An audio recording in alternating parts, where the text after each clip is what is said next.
Ok, voilà, bonjour à tous. Alors nous allons continuer ce matin sur les traces de Jésus. Vous vous souvenez, on a commencé à parler de ce que Jésus faisait et du fait qu'il nous avait dit que ceux qui allaient croire en lui allaient faire les mêmes choses qu'il faisait et même ils en feraient de plus grandes.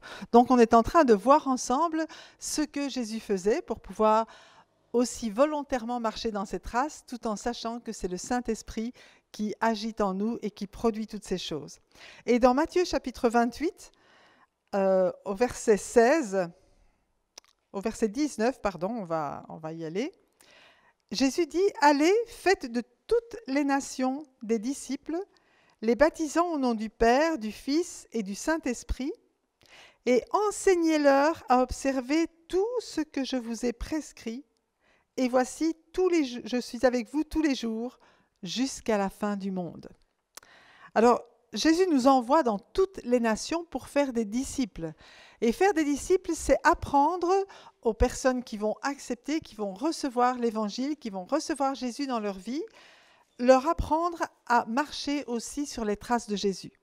Ça veut dire que tout ce que Jésus a fait, les croyants vont être capables de le faire eux-mêmes, d'observer tout ce que Jésus a prescrit. Alors on sait que Jésus a donné beaucoup d'enseignements quand il était sur la terre et ils sont consignés dans la parole de Dieu, ils sont consignés dans le Nouveau Testament et c'est important pour nous de connaître ces enseignements. Mais Jésus a aussi beaucoup enseigné en faisant, en étant un exemple. Et tous les exemples des œuvres que Jésus a accomplies dans le Nouveau Testament, qui nous sont rapportés, sont là pour notre instruction, pour qu'on puisse aussi marcher à sa suite. Et Jésus dit ici, « Et voici, je suis avec vous tous les jours jusqu'à la mort des disciples, jusqu'à la mort des apôtres. » C'est ça qu'il dit ? Non. Il dit, je suis avec vous tous les jours jusqu'à la fin du monde. Et à ma connaissance, la fin du monde n'est pas encore arrivée. Donc Jésus est avec nous pour continuer à accomplir à travers nous les mêmes œuvres et même de plus grandes que celles qu'il a accomplies dans le Nouveau Testament. Amen. Alors on continue à voir ensemble quelles sont ces œuvres et notamment les miracles qu'il a accomplis. Parce qu'à travers chaque miracle, il y a vraiment des enseignements à retirer. Dans Marc chapitre 3, les versets 1 à 5, nous lisons « Jésus entra de nouveau dans la synagogue. Il s'y trouvait un homme qui avait la main sèche. Ils observaient Jésus pour voir s'il le guérirait le jour du sabbat. C'était afin de pouvoir l'accuser. Et Jésus dit à l'homme qui avait la main sèche « Lève-toi là, au milieu. » Puis il leur dit, « Est-il permis le jour du sabbat de faire du bien ou de faire du mal, de sauver une personne ou de la tuer ?» Mais ils gardèrent le silence. Alors, promenant ses regards sur eux avec indignation et en même temps affligé de l'endurcissement de leur cœur, il dit à l'homme, « Étends ta main. » Il l'étendit et sa main fut guérie. J'ai l'impression en lisant ce texte qu'on se retrouve parfois dans un climat d'incrédulité. On vit dans ce climat d'incrédulité bien souvent, même parfois dans certaines églises. Il y a ce climat d'incrédulité où on dit « mais est-ce que Jésus guérit encore aujourd'hui ?» C'est l'enseignement qui parfois est donné. Est-ce qu'il va le faire? Est-ce que c'est rationnel? Est-ce que c'est raisonnable de faire ces choses? Et là, l'homme à qui Jésus va parler, il a un choix. Il dit, ou bien il va croire ce que Jésus lui dit, il va lui obéir en allant à l'encontre de ce que les autres voudraient qu'il fasse. Imaginez à cette époque-là, et dans ce contexte-là, le jour du sabbat, tout travail est interdit.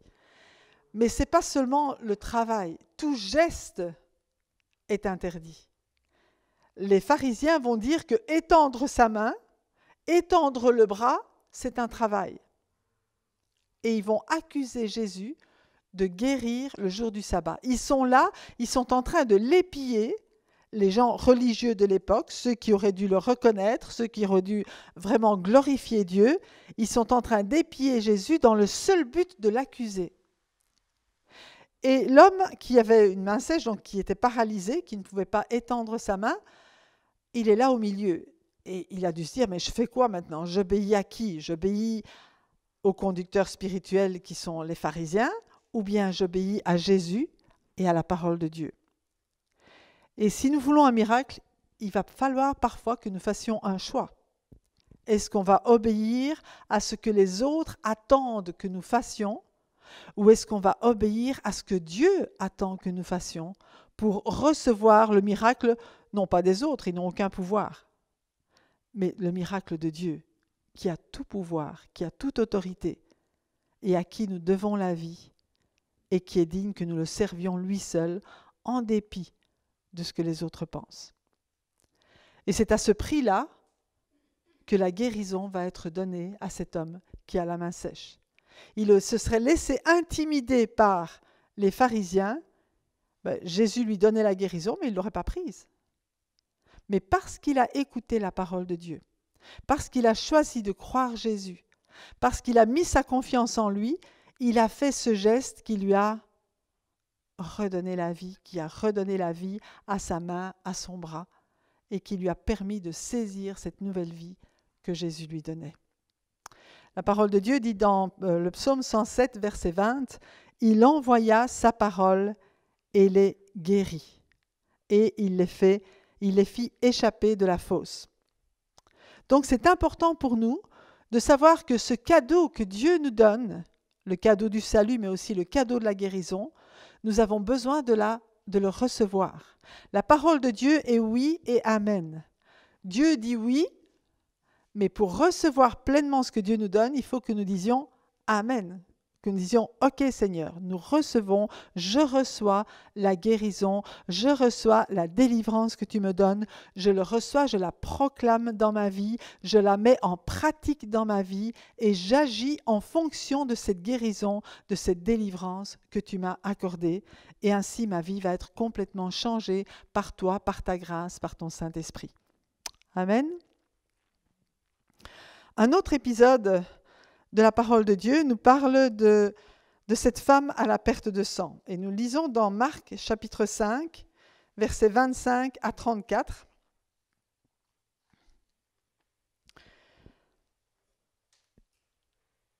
Il nous dit « Or, il y avait une femme atteinte d'une perte de sang depuis 12 ans. Elle avait beaucoup souffert entre les mains de plusieurs médecins. Elle avait dépensé tout ce qu'elle possédait et elle n'avait éprouvé aucun soulagement. Mais elle était allée plutôt en empirant. Ayant entendu parler de Jésus, elle vint dans la foule par derrière et toucha son vêtement. Car elle disait, « Si je puis seulement toucher ses vêtements, je serai guérie. » Au même instant, la perte de sang s'arrêta et elle sentit dans son corps qu'elle était guérie de son mal. Jésus connut aussitôt en lui-même qu'une force était sortie de lui, et se retournant au milieu de la foule, il dit « Qui a touché mes vêtements ?» Ses disciples lui dirent « Tu vois la foule qui te presse, et tu dis « Qui m'a touché ?» Et il regardait autour de lui pour voir celle qui avait fait cela. La femme effrayée et tremblante, sachant ce qui s'était passé en elle, vint se jeter à ses pieds, et lui dit toute la vérité. Mais Jésus lui dit, « Ma fille, ta foi t'a sauvée, va en paix et sois guérie de ton mal. » Et nous voyons cette femme qui, depuis 12 ans, avait une perte de sang. Ça veut dire qu'elle était impure. Elle ne pouvait toucher personne. Alors, on ne se rend pas compte, mais quand on voit qu'elle est tremblante, qu'elle panique quand Jésus la dévoile, elle se dit « Waouh, je vais devoir dire à tout le monde que je les ai touchés alors que j'étais impure. » Elle aurait pu vraiment recevoir la colère de cette foule qui était là autour d'elle. Je pense que ce n'est pas vraiment de Jésus qu'elle avait peur, mais plus de la foule qui était autour. Mais entre-temps, pourquoi est-elle venue vers Jésus? Parce qu'elle a entendu parler de lui. Et là, j'aimerais vraiment faire un appel à tous ceux, toutes celles qui ont reçu une guérison de la part du Seigneur. Parlez-en autour de vous. Dites ce que Jésus a fait pour vous. C'est la seule façon pour que les gens sachent que Dieu est vivant aujourd'hui. Vous savez, si une personne vient dire « Ah oui, Dieu a fait un miracle dans ma vie », on peut dire « Bof, c'est le hasard ». Mais si 10 personnes, 20 personnes, 100 personnes viennent trouver le même médecin ou dans le même hôpital en disant « Voilà ce que Dieu a fait dans ma vie », je peux vous assurer qu'ils vont commencer à se poser des questions parce qu'ils vont voir les résultats. Ils vont savoir que Dieu est un Dieu vivant. Quand John G. Lake était à Spokane, il y a eu 100 000 guérisons qui ont été attestées médicalement. Quand il y a 100 000 guérisons dans une ville, ça fait du bruit. Mais pour qu'on réalise qu'il y a autant de guérisons, il faut que chaque personne qui a été guérie vienne témoigner de sa guérison. Et en témoigne autour d'elle. Il faut que ça fasse du bruit. Et c'est à cause de cela, si cette femme n'avait pas entendu parler de ce que Jésus faisait, elle serait restée dans son mal. Elle ne bougeait pas de chez elle. Mais comme elle a entendu parler de Jésus, elle a repris tout ce qui lui restait d'énergie. Parce que je vous assure, quand on a une perte de sang, toutes les forces vous quittent, il n'y a plus de fer, vous avez mal partout, c'est quelque chose de terrible. Mais tout ce qui lui restait d'énergie, elle l'a mis pour atteindre Jésus. Et non seulement elle devait marcher jusque là où était Jésus, mais en plus elle devait se faufiler dans la foule pour atteindre le bord de son vêtement. Si elle avait pensé à tout ce qu'elle avait déjà enduré, si elle avait regardé à elle-même, elle ne serait jamais arrivée jusque-là. Mais elle n'avait qu'un objectif. Un seul objectif, c'était d'atteindre le vêtement de Jésus en disant « Si je peux seulement toucher le bord de son vêtement, personne ne saura que je suis là, même lui, il ne s'en rendra pas compte. Mais moi, je serai guérie. » Et c'est ce qui s'est passé. Elle est arrivée, elle a réussi à se faufiler, à toucher le bord de son vêtement par derrière. Et elle a senti immédiatement que la perte de sang s'arrêtait. Pour elle, c'était tout ce qu'elle voulait. Hop, j'ai touché le vêtement, je suis guérie, je rentre à la maison. Mais Jésus n'est pas un distributeur automatique de bénédiction. On ne vient pas à Jésus incognito, en venant chercher quelque chose et puis en retournant simplement avec ce qu'on est venu chercher. Jésus voulait plus pour cette femme. Il voulait une rencontre personnelle et intime. Et quand il a senti cette force qui sortait de lui parce qu'elle était venue avec la foi. Tous les autres qui pressaient Jésus, ils le pressaient pour voir ce qu'il allait faire, mais il n'y avait pas cette foi, il n'y avait pas cette attente de recevoir quelque chose de sa part, mais elle, oui. Et Jésus a senti que quelque chose était sorti de lui et il a voulu voir qui c'était. Il a voulu mettre en évidence la foi de cette femme qui était, je veux dire, exceptionnelle, puisque c'était elle qui était venue avec la foi et démontrer ainsi sa grâce et son amour. Mais en même temps, il voulait la voir face à face. Parfois, on veut toucher Jésus par derrière, mais lui, il veut une rencontre face à face. Il veut cette rencontre d'intimité avec nous. Vous savez, on vit dans un monde aussi où parfois les gens, pour être guéris, ils vont mettre une bougie, ils vont faire un geste religieux, quel qu'il soit, mais c'est mécanique, ça ne change rien dans leur vie. Mais quand on rencontre Jésus, c'est toute notre vie qui est transformée. C'est toute notre vie qui est changée de l'intérieur. C'est tout notre comportement, tout notre entendement qui change pour s'adapter à ce que Dieu pense et à ce que Dieu attend de nous. Parce qu'il a, pour chacun d'entre nous, pour chacun d'entre vous, Dieu a une destinée. Mais c'est notre choix de le suivre et de rentrer dans cette destinée. Dieu dit, j'ai fait pour toi des projets de paix et non de malheur. Mais pour cela, il faut rentrer volontairement. C'est un choix volontaire de rentrer dans la destinée que Dieu a préparée pour nous de toute éternité. Personne ne vient au monde sans avoir une destinée de paix, de joie, de bonheur qui est préparée par le Seigneur. Une destinée de vie abondante. Mais tant que nous sommes éloignés du Seigneur, tant que nous ne mettons pas notre confiance en lui, nous ne pouvons pas rentrer dans cette destinée. C'est seulement dans notre foi, dans ce que Jésus a accompli et dans ce qu'il fait encore aujourd'hui pour nous, dans sa mort et sa résurrection, c'est la porte d'entrée dans la destinée que Dieu a pour nous. Et il nous faut passer par là. Et c'est ce que Jésus voulait pour cette femme. Pas seulement qu'elle retourne à ce qu'elle pensait faire, mais qu'elle rentre dans une nouvelle destinée. Une destinée de femme à qui il avait rendu sa dignité. Parce que même si la perte de sang s'est arrêtée au moment où elle a touché son vêtement, quand elle s'est dévoilée, quand elle a, malgré ses peurs, elle a dit ce qu'elle avait fait, pourquoi elle l'avait fait, eh bien, Jésus, devant tout le monde, a dit « Ma fille, ta foi t'a sauvée, va en paix. » Waouh! Va en paix et sois guérie de ton mal. Ce n'est pas seulement la perte de sang s'arrête, mais c'est une guérison totale. Ta foi t'a guéri, ta foi t'a sauvé, c'est le mot sozo. Et dans le mot sozo, c'est le mot salut, mais c'est le mot guérison. Il y a tout dans ce mot. Et je pense que ça aussi, c'est quelque chose de très important. Va en paix, sois guéri de ton mal, sois restauré dans toute ta dignité de femme. À partir de ce moment-là, plus personne n'aurait osé lui faire du mal. Jésus lui-même, Jésus qui est là, Jésus qui est l'autorité à ce moment-là, dit va en paix. Ce que tu as fait, ça t'est pardonné. Tu as été purifié, tu as été lavé, il n'y a donc plus aucune conséquence. Et même les personnes que tu as touchées, il ne leur arrivera rien pour cela. Tout a été restauré par cette parole de Jésus. Mais toute la vie de la femme a été transformée aussi. Pas seulement son corps, mais tout son être, son esprit, son âme et son corps ont été renouvelés par cette parole.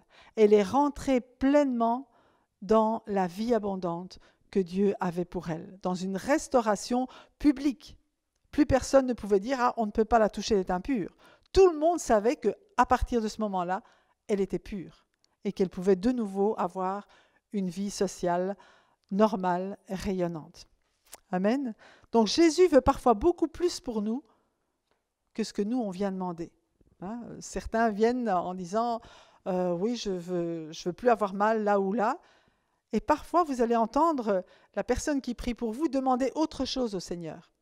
Inspirée par le Saint-Esprit, elle va aller toucher le vrai besoin. Parfois, nous ne sommes pas même conscients nous-mêmes de notre vrai besoin. On voit les effets extérieurs d'un besoin. C'est comme cet homme qui est venu un jour et puis qui a demandé la prière pour son estomac. Il avait des problèmes d'estomac. OK. Et quand mon mari a prié pour lui, il a prié pour sa tête. Il a prié pour sa nuque. Il dit, mais il y a un problème, moi je n'ai rien demandé de tout ça. J'ai un problème d'estomac. Mais en fait, le problème d'estomac venait de sa nuque. Je vais vous expliquer pourquoi.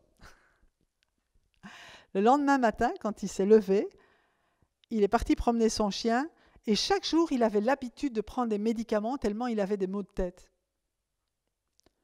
Et ce jour-là, il est parti sans prendre ses médicaments. Et quand il est rentré, sa femme lui dit « Écoute, tu n'as pas pris tes médicaments aujourd'hui ?» Il dit « Ben non, j'ai plus mal à la tête. » Et il est revenu rendre témoignage en disant que depuis ce jour-là, les maux de tête avaient disparu. Du coup, il ne devait plus prendre des médicaments qui lui faisaient mal l'estomac. Comprenez, Dieu en sait plus que nous sur les causes de nos problèmes et de nos maladies. Alors, il veut le meilleur. Il ne veut pas seulement le haut de l'iceberg, il ne veut pas seulement les apparences, mais il veut venir guérir à la racine pour que l'iceberg aussi s'en aille. Amen. Et donc, c'est important pour nous de nous laisser conduire par le Saint-Esprit pour manifester vraiment toutes les bénédictions que Dieu a pour tous et chacun. Un autre épisode, bien sûr, qui est relié à la femme à la perte de sang, bien, vous connaissez la fille de Jaïrus. La fille de Jaïrus qui est une petite fille de 12 ans et qui était à la mort. Alors son papa, qui pourtant, on va lire ensemble, dans Marc chapitre 5 aussi, à partir du verset 22, alors vint un des chefs de la synagogue. Son papa était un chef de la synagogue. Il était censé ne pas croire en Jésus, parce qu'en général, les chefs religieux ne croyaient pas. Mais lui était différent. Pourquoi? Parce qu'il avait un besoin. Et beaucoup de gens autour de nous ne croient pas, ne veulent pas croire, jusqu'à ce qu'ils aient un besoin que personne ne peut combler. Et s'ils savent que dans leur entourage, il y a un chrétien qui prie, à ce moment-là, soit ils vont demander, soit au moins ils vont accepter la prière, parce que c'est leur seul espoir. Donc, ne désespérez pas des non-croyants autour de vous. Le jour où ils ont vraiment un besoin crucial, il est probable qu'ils vont venir vous trouver, au moins pour demander la prière. Alors vint un des chefs de la synagogue nommé Jaïrus, qui, l'ayant aperçu, se jeta à ses pieds et lui adressa cette instante prière. « Ma petite fille est à l'extrémité. Viens, impose-lui les mains afin qu'elle soit sauvée et qu'elle vive. » Jésus s'en alla avec lui, et une grande foule le suivait et le pressait. Donc Jésus n'attend pas. On lui fait une demande, il arrive. Lorsque nous prions, la réponse part tout de suite. Mais parfois, il y a des obstacles pour que la réponse nous atteigne. Ici, l'obstacle, c'était la femme à la perte de sang. Ça a juste retardé Jésus un petit peu. Mais lui, il ne s'en faisait pas. Jésus est maître, il a autorité sur la mort. Et on va le voir tout de suite. Donc, après que la perte de sang se soit arrêtée, comme il parlait encore, survinrent de chez on est au verset 35, survinrent de chez le chef de la synagogue des gens qui dirent « Ta fille est morte, pourquoi importuner davantage le maître ?» Mais Jésus, sans tenir compte de ces paroles, dit au chef de la synagogue « Ne crains pas, crois seulement. » Et il ne permit à personne de l'accompagner, si ce n'est à Pierre, à Jacques et à Jean, frère de Jacques. Ils arrivèrent à la maison du chef de la synagogue où Jésus vit une foule bruyante et des gens qui pleuraient et poussaient de grands cris. Il entra et leur dit « Pourquoi faites-vous du bruit et pourquoi pleurez-vous? L'enfant n'est pas morte, mais elle dort. » Et ils se moquèrent de lui. Alors, ayant fait sortir tout le monde, il prit avec lui le père et la mère de l'enfant et ceux qui l'avaient accompagné, et il entra là où était l'enfant. Il la saisit par la main et lui dit « Talitha koumi », ce qui signifie « Jeune fille, lève-toi, je te le dis ». Aussitôt la jeune fille se leva et se mit à marcher, car elle avait 12 ans, et ils furent dans un grand étonnement. Et Jésus leur dit de le dire à personne, mais vous savez comment ça marche. Hein? Donc nous voyons ici un homme qui, bravant la culture, bravant ses collègues, va justement aller voir Jésus. Sa fille est à l'extrémité, elle est en train de mourir. Mais Jésus ne s'inquiète pas s'il est retardé. Il dit, mais la foi va plus loin que cela. Quand il n'y a plus d'espoir, il y a encore de l'espoir. Jésus non seulement guérit les malades, mais on le voit ici qu'il ressuscite les morts. Et c'est ce qu'il va faire avec ces jeunes filles. La seule chose qui est importante, c'est qu'il ne va pas entrer dans la pièce où se trouve la jeune fille avec les incrédules. Il va faire sortir tout le monde. Et il encourage le père à ne pas écouter ceux qui lui disent que sa fille est morte. T'inquiète pas, écoute-moi, moi je te dis qu'il n'y a pas de problème. Tu vas voir la gloire de Dieu. Donc ne pas se fier aux apparences, mais en même temps, il y a des situations où la personne est très malade, ou bien même parfois qu'elle vient de décéder, et où Dieu nous dit, mais je vais faire quelque chose de grand. Mais là, c'est important, vraiment, de ne s'entourer que de personnes qui croient. Il y avait cette dame qui était atteinte d'un cancer, et lorsqu'on allait prier pour elle, elle disait « les incrédules, dehors ». Et au moins, au moment où on priait, eh bien, on était juste les personnes qui croyaient que Dieu était capable de faire le miracle et qu'il allait le faire. Et ça, c'est vraiment extraordinaire parce que c'est ce que Dieu fait. Même Jésus, là où il y avait un climat, une atmosphère d'incrédulité, il ne pouvait faire que quelques miracles. Quand il était à Nazareth, l'incrédulité ambiante ne lui permettait pas d'exercer pleinement son ministère. Donc entourons-nous de personnes qui vont nous fortifier, qui vont être là avec nous dans la foi. On a raconté l'histoire d'un serviteur de Dieu, il y a pas mal d'années, qui était allé avec un pasteur visiter une famille dont le mari était très gravement atteint. Et le pasteur, très pastoral, essayait déjà de consoler les personnes en les préparant à la mort du mari, en disant « on est avec vous, le Seigneur vous aime », etc. Et quand il a prié pour cet homme, de nouveau, c'était par rapport à la paix, mais pas du tout par rapport à la guérison. Or, le serviteur de Dieu qu'il avait pris avec lui était un homme qui croyait que Dieu guérissait. Et pour lui, il sentait que la foi de l'entourage était en train plutôt de diminuer, plutôt que de s'élever par rapport à la guérison. Donc, il a prié pour le malade, il a vraiment renversé la vapeur, mais c'est très difficile dans ces circonstances-là quand même. Malgré tout, Dieu a fait le miracle, d'accord ? Mais je crois que c'est pas encourageant. C'est beaucoup mieux si tous ceux qui s'unissent vraiment dans la prière pour demander la même chose. Jésus a dit, si 2 ou 3 s'accordent pour demander une chose en mon nom, elle leur sera accordée quelle qu'elle soit. Donc c'est important de savoir, est-ce qu'on est d'accord pour demander la guérison ou est-ce qu'on est d'accord pour demander la consolation ? Hein, c'est vraiment quelque chose d'important. C'est ce que Jésus faisait. Il a dit, moi je crois et je proclame que cette fille n'est pas morte, qu'elle vit, qu'elle va ressusciter. Alors tous ceux qui n'y croient pas, sortez d'ici, on n'a pas besoin de vous. Les pleureuses, arrêtez, ce n'est pas votre job aujourd'hui. D'accord ? Arrêtez de vous plaindre. Ça aussi, c'est important. Si on vient devant Jésus en commençant à se plaindre, il y a peu de chances qu'on obtienne vraiment quelque chose. La femme à la perte de sang, elle est venue avec une attente. Elle n'est pas venue avec une plainte de ce qu'elle vivait. Elle est venue avec l'attente de ce qu'elle voulait recevoir.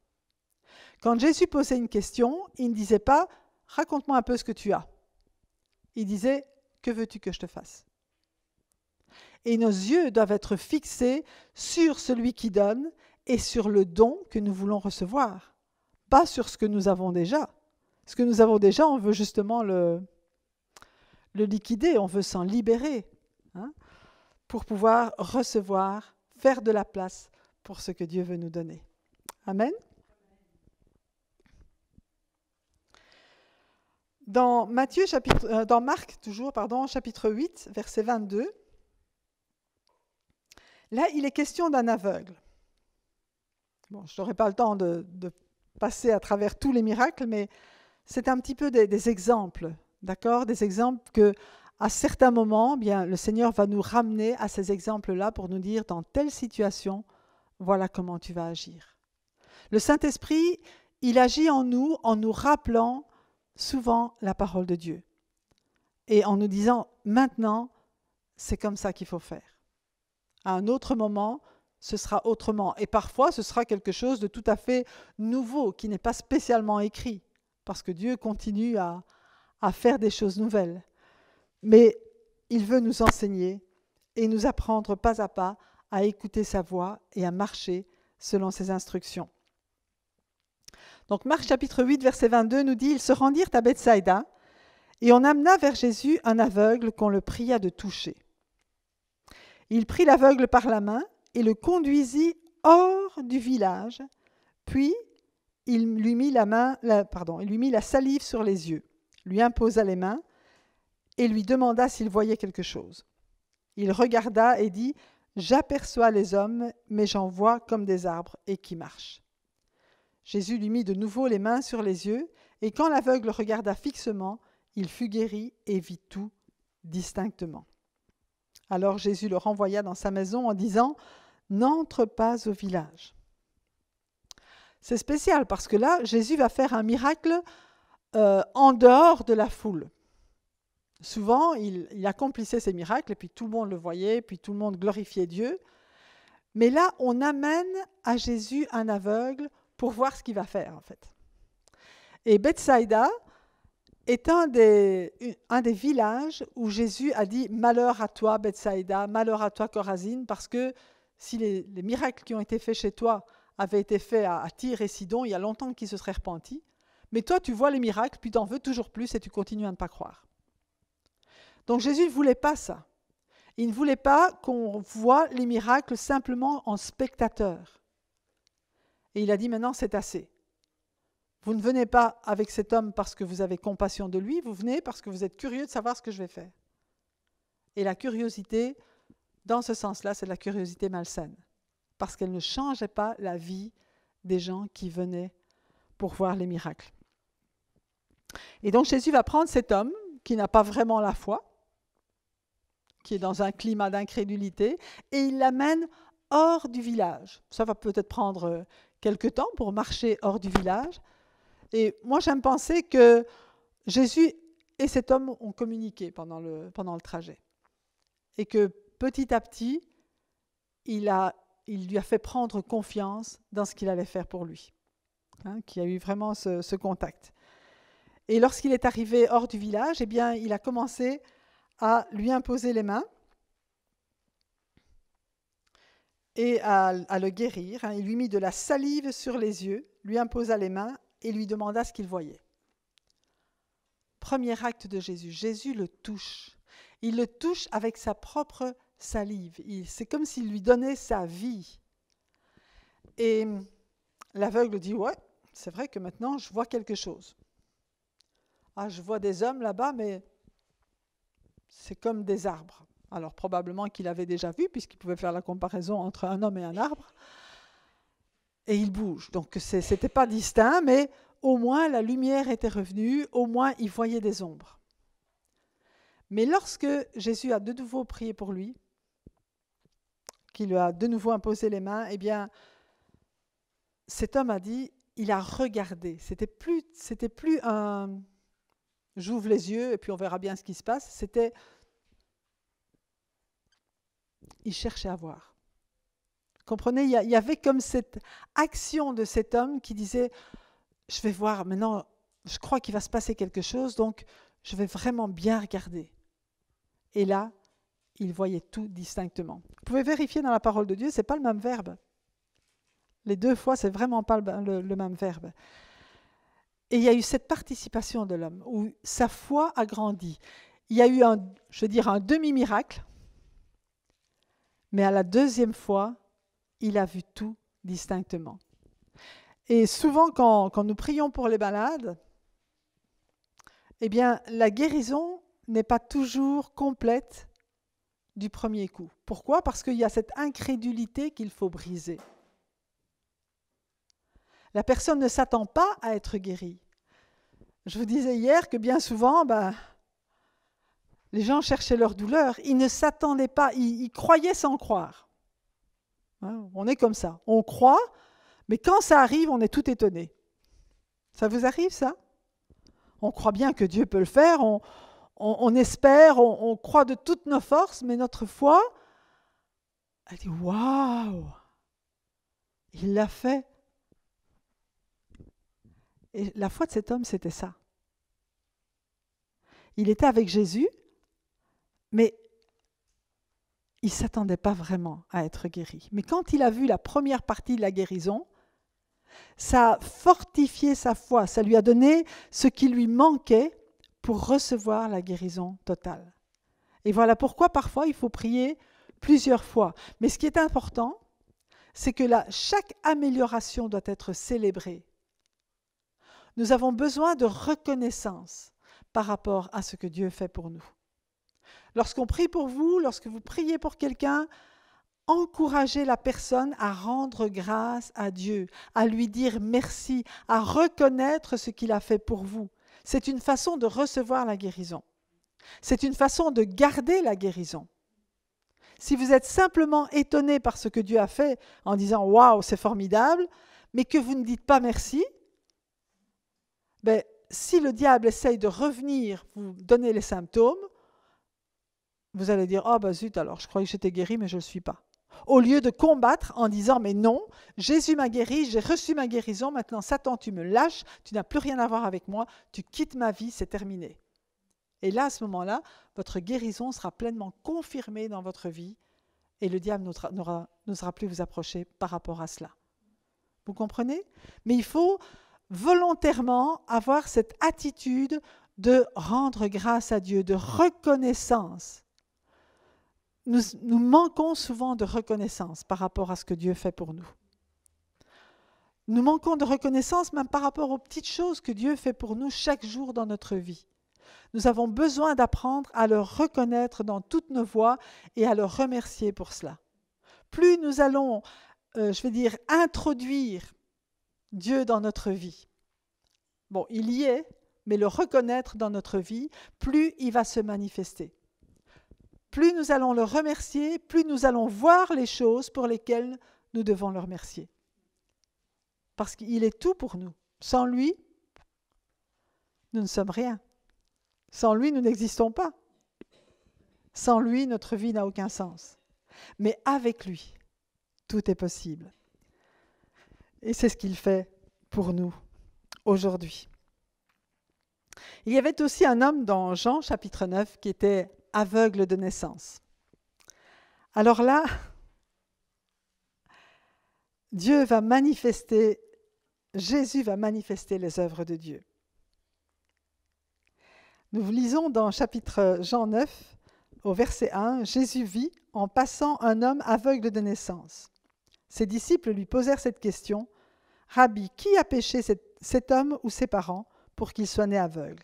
Et Jésus répondit, « Ce n'est pas que lui ou ses parents aient péché, mais c'est afin que les œuvres de Dieu soient manifestées en lui. » Afin que les œuvres de Dieu soient manifestées en lui. Cette réponse est extraordinaire. C'est comme s'il disait, cet homme attend parce qu'il est très important pour Dieu et pour ceux qui le voient, qu'il soit là. Il est très important qu'il est dans cet état parce que vous allez voir les œuvres de Dieu être manifestées en lui. Et ce qu'il dit en réalité, vous allez voir comment Dieu a créé. Parce que, écoutez bien ce que Jésus fait, « Il faut que je fasse, tandis qu'il est jour, les œuvres de celui qui m'a envoyé. La nuit vient où personne ne peut travailler. Pendant que je suis dans le monde, je suis la lumière du monde. » Et Jésus va rendre la lumière à cet homme. Après avoir dit cela, il cracha à terre et fit de la boue avec sa salive. Jésus va prendre de la terre et il va créer de nouveaux yeux pour cet homme qui était aveugle de naissance. Je ne sais pas si vous imaginez, mais les gens qui sont là autour vont voir comment Dieu a créé le premier homme. Ils vont voir à travers l'œuvre de Jésus, à travers ce qu'il va faire, comment maintenant il va créer de nouveaux yeux à un homme. Mais c'est un exemple de ce que Dieu a fait au commencement. Et Jésus va révéler, tu vois, mon Père, il a fait ça comme ça. Et aujourd'hui, moi, je fais la même chose que lui. Il se révèle encore une fois en tant que Dieu. Et c'est vraiment extraordinaire. Et il dit, puis il appliqua cette boue sur les yeux de l'aveugle et lui dit, va et lave-toi au réservoir de Siloé, nom qui signifie envoyé. Il y alla, se lava et s'en retourna, voyant clair. Vous trouvez par ça merveilleux? Comment Jésus révèle les œuvres de Dieu. Et Dieu nous dit, aujourd'hui, vous allez faire les œuvres que je fais et vous en ferez même de plus grandes. Et nous assistons parfois à des miracles créateurs. Je ne sais pas si vous avez vu sur Internet ce petit garçon qui était trisomique et qui, devant les yeux de tous et devant la caméra, on voit son visage se transformer et redevenir normal. J'ai entendu aussi un ami, je crois que c'est Yann Andrews, qui était qui était dans un pays asiatique, je ne sais plus si c'était en Inde. Et puis, on lui demande de prier pour un homme qui n'avait pas de bras. Et lui dit, waouh, ça c'est fort quand même. Et au lieu de prier lui-même, il envoie sa femme. Et sa femme commence à prier pour cet homme. Elle ferme les yeux, elle prie pour lui, elle demande vraiment la puissance de Dieu sur sa vie. Et puis tout d'un coup, les yeux fermés, elle sent quelque chose qui lui tape sur la tête. Et elle dit, je ne sais pas, c'est peut-être un oiseau. Mais quand elle ouvre les yeux, ce qu'elle voit, c'est que les bras de cet homme ont poussé. Mais il n'a pas encore appris à les contrôler. Donc ils vont dans tous les sens et puis ils frappent partout. Mais Dieu a opéré ce miracle créateur devant tous. Amen. Et nous avons besoin, nous, en francophonie, de voir ce genre de miracle aussi. Amen. Dieu est prêt à le faire. Mais est-ce que notre foi est prête à l'accepter?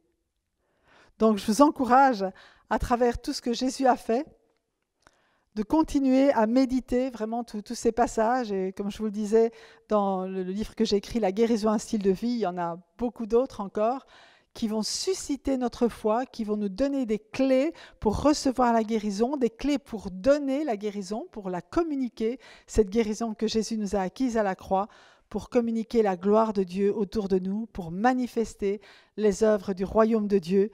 Et nous allons voir le niveau de foi grandir et l'œuvre de Dieu se manifester de plus en plus pour que nombreux soient ceux qui viennent au salut. Nous vivons dans des temps qui sont les derniers et on a besoin de voir une grande moisson d'âmes dans la francophonie. Il y a beaucoup qui ne connaissent pas le Seigneur. Ils ne croient pas parce qu'ils ne le connaissent pas, ils ne l'ont jamais vu à l'œuvre, ils n'ont jamais entendu dire que Dieu agissait aujourd'hui. Et on a besoin d'ouvrir nos bouches pour que le monde sache et qu'on puisse le dire partout. Amen. Alors soyez bénis et on se retrouve bientôt.